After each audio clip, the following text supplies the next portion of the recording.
Pranic healing is the focus of my practice, and I also do the work of Byron Katie and introduce people to the idea of the Enneagram. So Pranic healing was developed by Master Chow Kosui. It's an energy healing system. And so we're like energy beings, like living batteries in an ocean of energy. In our day-to-day life, we get depleted and energized by our thoughts, our feelings, the environment we're in. And when we get depleted, what actually happens is our energy gets depleted, our chakras begin to get depleted, and they begin to not function properly. And as a result of that, we become more vulnerable to illness, and we become more vulnerable to negativity. So Pranic healing is a way of recharging your batteries. It's a way of cleansing your aura, cleansing your chakras, rebalancing them, so you can actually get the change you want in your life, so that you can get fresh, vital energy back into your aura. So the second modality I use is the work of Byron Katie. The work of Byron Katie is based around 4 questions and a turnaround. So we have a lot of thoughts, unconscious thoughts and unexamined belief systems. And these thoughts and belief systems often cause us problems. The way it causes us a problem is because we've got ideas about how people, things, life should or shouldn't be. So these judgmental thoughts have a catastrophic effect on our energy system. So when we have a judgmental thought, it actually causes a contraction, and the contraction depletes the energy again. It changes the level we vibrate at, and again we magnetize the negative things into our lives. And it ends up, can have the effect on our physical body, like anger and frustration and fury and jealousy and rage and all those sorts of emotions have effects on our chakras, and as a result we can't keep our energy, we can't stay healthy, we can't actually live the lives we want to live. And so using the simple process that is part of the work of Byron Katie, it's 4 questions and a turnaround, and it's really simple to learn. And what it makes it possible to do is to look at your belief systems, so that you can just bring them into your awareness, and you can decide whether this is a stressful thought or a peaceful thought. And when you see the effect of having stressful thoughts in your life, it's just like, who wouldn't want to give them up? And it just makes it so much easier to live your life, and you end up just feeling freer.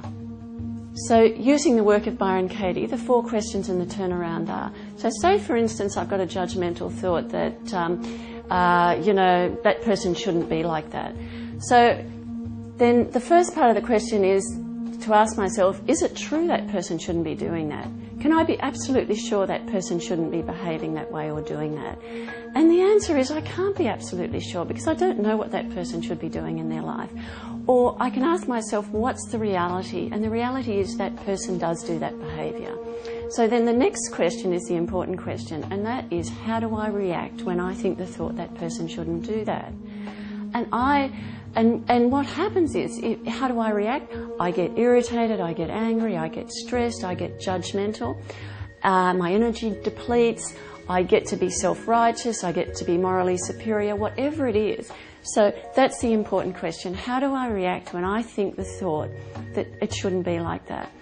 And so then the next question is, how do I treat that person when I think that thought, that person or that situation when I think that thought? Well, I get to treat them badly. I get to treat them like they're inferior. I get to treat them with disdain. And the idea in the work of Byron Katie is we're all one. So the minute that I treat another with disdain or as less than me or with irritation, the minute I treat someone else badly, I'm actually treating myself like that. So when I have a judgmental thought, the cost is catastrophic on me. I get, I'm now vibrating at a level I don't even want to vibrate at. And so Byron Katie then says, is it a stressful thought or a peaceful thought? And of course, a lot of people start off by saying, well, it's not peaceful. And you ask again, is it a stressful thought or a peaceful thought? It's just like a stressful thought. And the next question is, who would you be without the thought? Can you see a reason to drop the thought? And then who would you be without the thought? And the answer to who would you be without the thought is often, I don't know. And then gradually it's just like, well, I'd be me, or I could be happy. And then that sort of revelation is just astounding. And the turnaround is to actually literally turn it around, because what I'm judging other people for is actually a projection of mine. So I'm invisible to myself, and what I don't like about myself, I project it off onto other people. So Byron Katie says, whatever I notice about other people, and it's often in themes like I notice irritating people all day. So the question really is, so when I'm making the judgment over there, the three fingers are pointing back at me. So the turnaround is that person shouldn't be so annoying. So it's my thinking shouldn't be so annoying for me about that other person. That's the turnaround. So that's where I end up getting the freedom, and I get to stop judging that other person, and I just have an easier life. The third aspect of my practice is the Enneagram. The Enneagram is a psychological tool for spiritual development. So what the Enneagram describes is personality types, or the passions. And there's 9 personality types or passions that the Enneagram describes. And what they do are they're habitual sets of responses that we keep doing over and over again. And these habitual sets of responses create absolute havoc in our life, in our relationships, in our workplace. And they're unconscious. And what the Enneagram can offer is a way of being able to increase your level of self-awareness, because the Enneagram describes in vivid detail the actual passions that drive these personalities. And when you get that level of self-awareness, you can then make choices to stay in the present moment. You can then catch yourself moving into your passion and getting into your personality and beginning your reactive, unconscious responses. So the Enneagram is a rich tool for spiritual development.